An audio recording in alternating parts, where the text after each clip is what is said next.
Эфирде өлкөдөгү тартип бузган жарандарды жана алардын иш аракеттерин чагылдырган ТВ Кайгул программасы. Студияда Жадыра Түлекеева, саламатсыздарбы?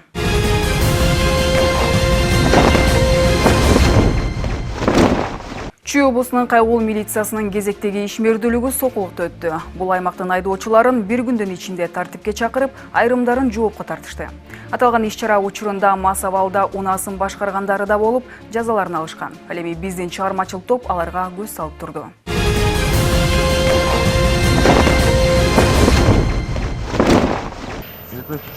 Эмне айдап жүрөсүң? Мага мас болуп алып. Кайсы машинаңыз? Мына. Байке, бияка келсеңиз. Кайгул милициясынын массалык маалымат каражаттары менен биргеликте башталган ишинин алгачкы эле тартып бузган айдоочусу ушул болду. Кайгулчулардын айтымында мас абалда унаасын башкарып, алардын токтоп бер деген буйругуна баш ийбей кетип калуу аракетин көргөн. Бирок алыс кете албай, унаасы жүрбөй, токтоп калып колго түшкөн. Документтер бар? Да, документы у меня есть. В трезвом составе управлял и не подчинялся инспекторам. Ключи взяли? Да, ключи вот. Документ, права. Все, поехали на штрафную стоянку, поедем. Успокойтесь, пожалуйста. Инспектором была остановлена машина Toyota 2952. Не подчинился. При преследовании вот нагнали здесь, остановили здесь. Я вначале документ не давал, ладно, пацаны, потом отдал документ, ключи забрали. Я же сразу остановился. В нетрезвом состоянии управляет. Да ладно, ты отключи его. Успокойтесь, уважаемый водитель, успокойтесь. Ну да, вы же...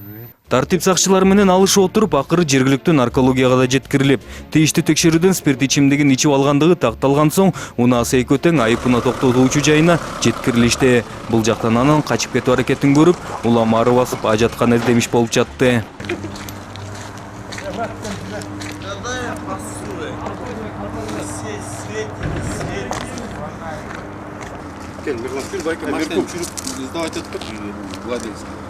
Дөңгөлөк бар кен, магнитофон бар кен, баарыны.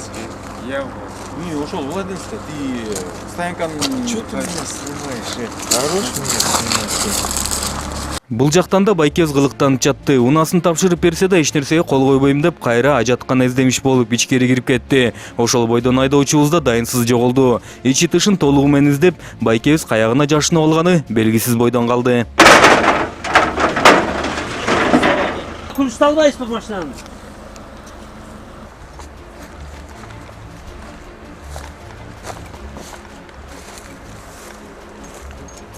Качып кеткен.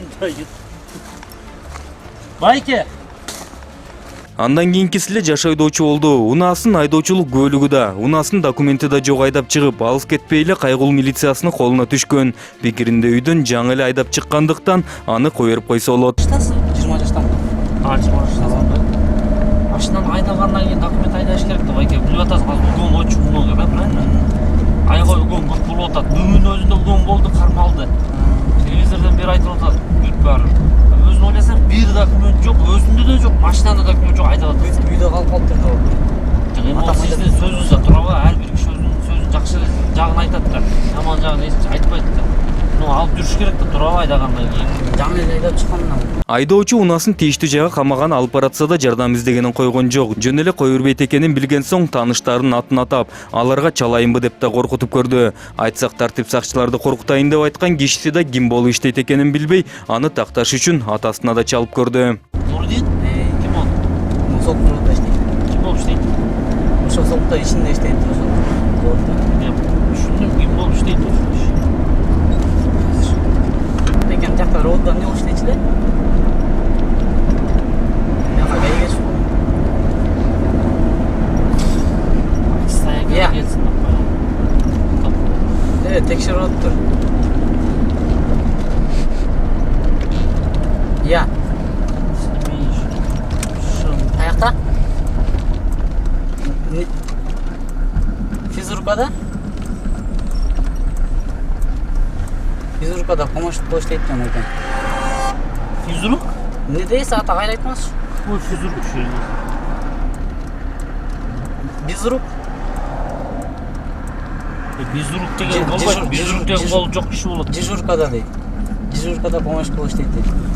Помощник жүрүшөсү. Ошо дежурный помощник болуп иштейт. Атасы менен кечке сүйлөшүп отуруп, таанышынын кызматын тактап алган соң анысына да чалып көрдү, бирок жардам бербеди. Баланын унаасы акырын тийиштүү жайга кете берди. Алды это дизель. Стоянка айдап коём.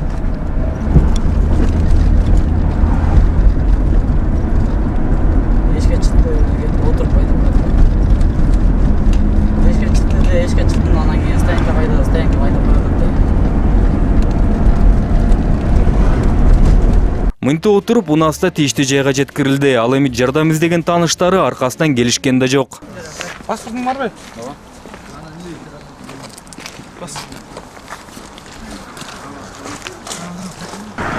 Жол мынтип пайда парадасыз ба? Иә. Көріп қойыл документ. Бул айдоочубуз болсо сүйлөшкөн кызын жанына салып алып, ага мактанам деп жолдун эки четине улам чыгып айдап баратып, Кайгул милициясынын көңүлүн өзүнө буруп алган. Ал эми текшерүү учурунда айдоочулук күбөлүгү жок болуп чыккан.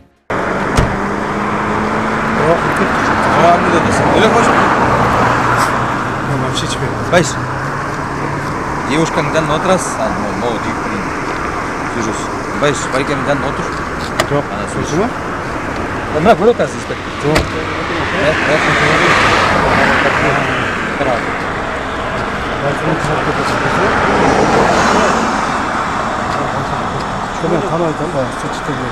Ордунан бүтүрүп кетем деп аракет көргөн айдоочуга да жолун таап, жолдон сүйлөшөбүз деп унаасына отургузуп, акырын айып уна токтотуучу жайына алып кетишти. Айдоочунун унаасы тез эле тийиштүү жерге жетип, камакка алынып, өзүнө протокол толтуруу иштери башталды. Бирок байкебиз баары бир жоопкерчиликтен кетип калуу аракетин көрүп жатты. Байке, bütün машина стоянщик, давайте көріңіз. Қой тұрыңыз. Тақта, ким алат машинаны? Андан кийинки иш-чара унаа базарынан алыс эмес жайгашкан стационардык постто уланды.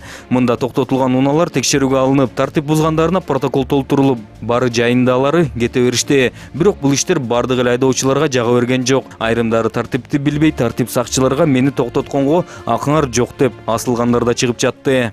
Документіңізді тексеріп қойылы, четке тоқтап қойыңыз. Четке тоқтап қойыңыз, байке. Документіңізді тексеріп қойылы.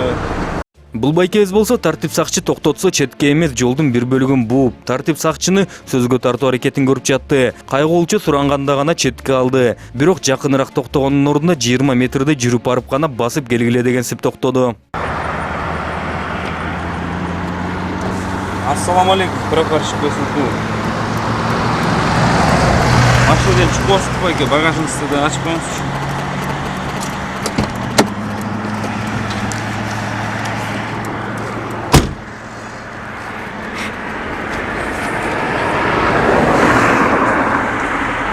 Дашырақта?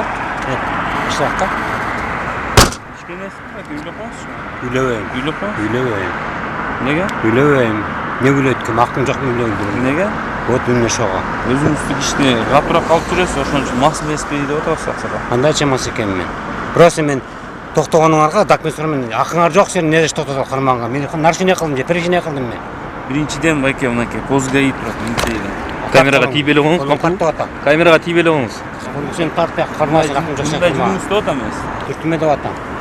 Түртүнгөн жок. Сен ақың жоқ меніме қанға. Ага. Қиынсың ба? Алып бар текшерт. Мораль материалын шөліп полын төлеп бересің маңа. Арақ шықпаса түсінің бе? Эмне болгон материал?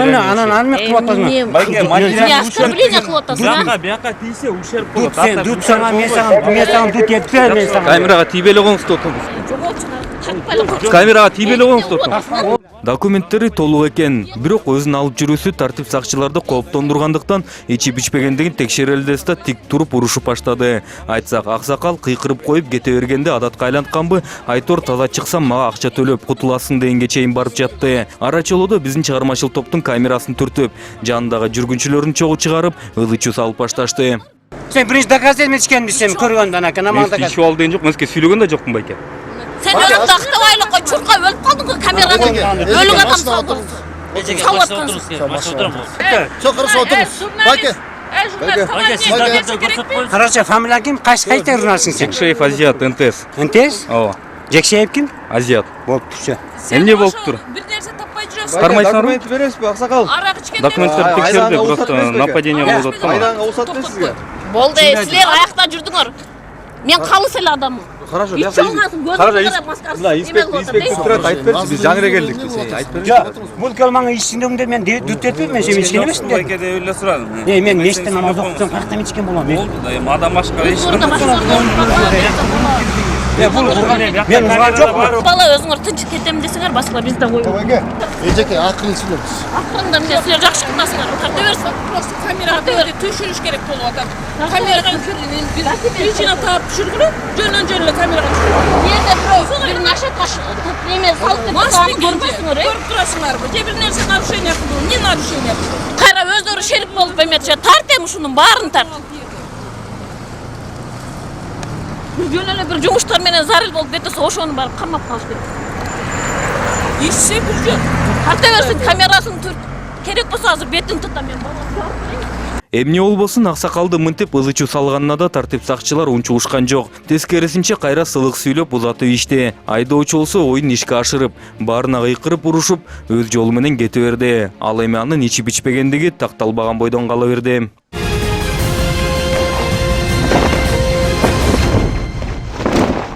Кезекте издөөгө алабыз рубрикасы. Мында сиздер көрүп билген адамдар болсо, жакынкы милиция бөлүмүнө кайрылсаңыздар болот.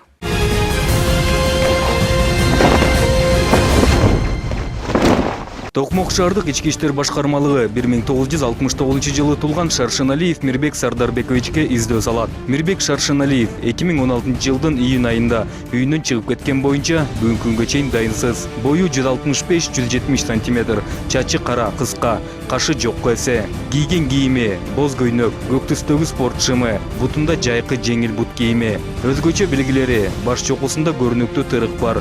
Урматтуу телекөрүүчүлөр, Шаршыналиев Мирбекти көрүп билгендер болсо 0312 86 3102 0556 48 84 86 же 0701 15 36 27 телефондоруна кабар берип коюңуздарды өтүнөбүз.